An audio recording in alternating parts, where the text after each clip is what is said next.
Given that it is your decision to study and अगर उसमें flow break हो जाए तो वापस से फ़्लो में आना थोड़ा डिफ़िकल्ट हो सकता है। द टू मेजर रीजंस जिसकी वजह से ये चीज़ हो सकती है कि जो आसपास के डिस्ट्रैक्शंस आ रही होती हैं आप उन्हें ब्लॉक कर सको। क्या रीजंस हो सकते हैं जिसकी वजह से आप पढ़ाई नहीं कर पा रहे हैं या आपका मन नहीं करता पढ़ाई करने की तरफ? So hello everyone, my name is Harsh Chaudhary and I am your mentor at being IIT YouTube channel. तो आज हम दो प्रॉब्लम्स के बारे में डिस्कस करने वाले हैं एंड ये दोनों ही प्रॉब्लम्स जेई के टाइम पर मेजरली सभी लोग फेस करते हैं एंड आप में से भी कई लोग अभी फेस कर रहे होंगे। So the two problems are, first one कि पढ़ाई करने का मन नहीं करता एंड सेकेंड प्रॉब्लम कि पढ़ाई करने का मोटिवेशन नहीं आ रहा है। अब हम इन दोनों ही प्रॉब्लम्स को एक एक करके डिस्कस करते हैं, starting with the first problem.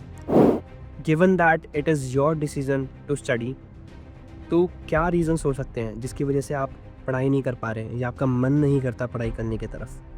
The two major reasons जिसकी वजह से ये चीज़ हो सकती है, फर्स्ट वन इज़ आइसोलेशन। आपने खुद को इतना आइसोलेट ही नहीं किया होता अपनी बुक्स के साथ, अपने कंटेंट के साथ जो आप पढ़ने वाले हो। आपने खुद का इन्वायरमेंट इस हिसाब से सेट ही नहीं किया होता कि जो आसपास के डिस्ट्रैक्शंस आ रही होती हैं आप उन्हें ब्लॉक कर सको।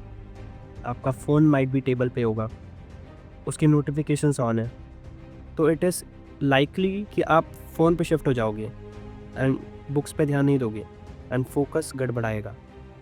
अब इसके लिए तो आप अपनी नोटिफिकेशंस बंद कर सकते हो, अपने सोशल मीडिया ऐप्स का जो टाइम होता है उसे लिमिट कर सकते हो।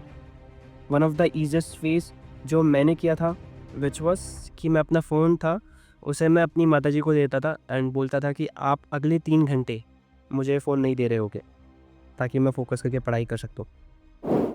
अब isolation becomes a very important point, क्योंकि जब तक आप खुद को बुक्स के साथ आइसोलेट नहीं करोगे तब तक आपका सबकॉन्शियस माइंड उस चीज़ के साथ कंफर्टेबल ही नहीं होगा कि यस मेरे सामने ये चीज़ है, इट इज़ मोर इम्पॉर्टेंट, तो मैं अभी इस चीज़ के ऊपर फोकस करूँगा। अगर आपके आसपास बहुत सारी चीज़ें होंगी जो आपको डिस्ट्रैक्ट कर रही होंगी तो इक्वली चांसेस ये हैं कि आप उनकी तरफ ज़्यादा शिफ्ट हो जाएंगे। So the second problem which comes is fatigue. अब जनरली ये प्रॉब्लम होती तो ड्रॉपर्स के साथ है बट 12th वाले भी इसे फील कर सकते हैं।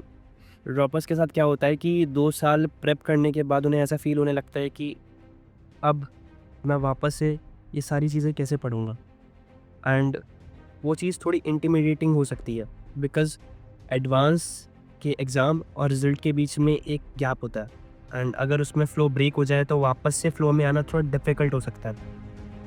But if it was your decision to take a drop, तो what is stopping you from studying? आपने ड्रॉप क्यों लिया था? Because you wanted to be at a better place at the end of your drop year, and वो पढ़ने के सिवा और किसी चीज़ से तो नहीं होगा, है ना? तो आपको खुद को कॉन्शियसली बताना होगा कि यस मैंने ड्रॉप लिया है तो उसका कुछ पर्पज़ है, तो मुझे पढ़ना पड़ेगा and I have taken a break and वो एक अच्छे टाइम के लिए था, so I have to get back and वापस से पढ़ना स्टार्ट करना पड़ेगा because that is what matters for me at this moment. Now ये हो गई डिस्कशंस अबाउट पढ़ाई करने का मन नहीं करता। Now coming to the point कि पढ़ाई करने का मोटिवेशन नहीं आ रहा है। एक एग्जांपल देता हूँ, there is a swimmer named Michael Phelps, बहुत फेमस है, ओलंपिक स्विमर है एंड गोल्ड मेडल भी जीता है उन्होंने ओलंपिक्स के अंदर। वो ना एक बात बोलते हैं कि I was 8 hours in the water every day 365 days in an year. चाहे वो क्रिसमस हो, चाहे मेरा बर्थडे हो, या चाहे मेरे फैमिली मेम्बर्स के साथ कोई फंक्शन अटेंड करना हो मुझे, but still I was in the water every day. अब आपको क्या लगता है कि वो 365 दिन उनके पास वो मोटिवेशन थी कि वो जाएंगे और स्विम करेंगे? I don't think so. Might be एक हफ्ता, एक महीना भी मान सकता हूँ, बट हर दिन same motivation, it is not possible, and that is what happens in the JEE also. Motivation हमेशा आपके साथ नहीं रहती, it is the discipline which you build over the time.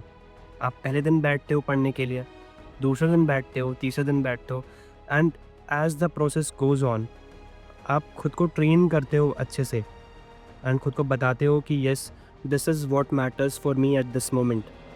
And वो ट्रेनिंग ही है जो आपको सबकॉन्शियसली बार बार बताती है कि आज मेरे लिए ये चीज़ मैटर करती है तो मैं पढ़ूंगा। It is not the motivation but the discipline.